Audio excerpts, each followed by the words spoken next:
এই মামলার যে ২ নম্বর আসামি বারজিস শাবনাম বর্ষা, সেই তার প্ররোচনায় এবং তারই বন্ধু তার দীর্ঘদিনের প্রেমিকা মাহির রহমান এবং তাদের আরেক বন্ধু ফারদিন আহমেদ সহ তারা অন্যান্য সহযোগী থাকতে পারে, তারা তাকে হত্যা করে। প্রাথমিকভাবে তদন্তকারী কর্মকর্তা ৩ জনকে গ্রেপ্তার করতে সক্ষম হয়েছে।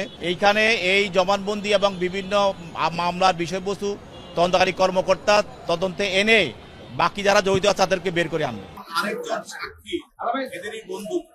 এই ৩ জনের বন্ধু, তার নাম হলো প্রীতম চন্দ্র দাস। সেও এই মামলার সম্বন্ধে তার অবগত, এই হত্যা ঘটনার সঙ্গে তাই অবগত। এই বিষয়ে সেও আদালতে তার স্বীকৃতিমূলক জবানবন্দি চলছে, সাক্ষী হিসাবে সেই স্বীকৃতিমূলক জবানবন্দি দিচ্ছে। আর বাকি 3 জন তারা আসামি, তারাও স্বীকৃতিমূলক জবানবন্দি দিচ্ছে। এই হত্যার পিছনে তারা আছে এবং তাদের দ্বারা এই হত্যাটা সংঘটিত হয়েছে।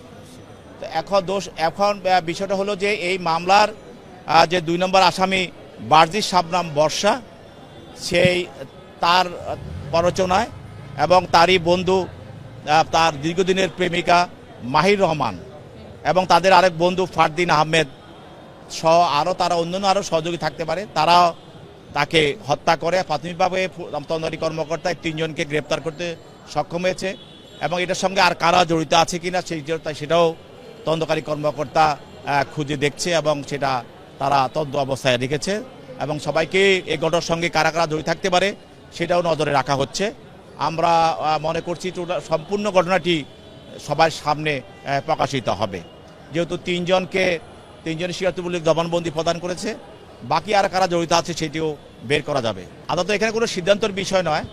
এখানে আসামিরা যদি যাদেরকে গ্রেপ্তার করা হয় তারা যদি ঘটনা স্বীকার করে আদালতে জবানবন্দি দিতে চায় তাদেরকে স্বীকৃতিমূলক জবানবন্দি আমাদের ফৌজদারি কার্যবিধির 166 ধারায় নেওয়া হয়, সেভাবেই সেটা নেওয়া হচ্ছে। হ্যাঁ, তাদেরকে শেষে কারাগারে প্রেরণ করা হবে। যারে বলা আছে আরো সহযোগী থাকতে পারে এবং তাদেরকে তদন্ত করছে, তাদেরকে পুলিশ খতিয়ে দেখছে আর কারাগারে এর সঙ্গে জড়িত আছে। এখনো তদন্তের মধ্যে আছে, পুলিশ খুঁজতেছে। এইখানে এই জবানবন্দি এবং বিভিন্ন মামলার বিষয়বস্তু তদন্তকারী কর্মকর্তা তদন্তে এনে বাকি যারা জড়িত আছে তাদেরকে বের করে আনবে।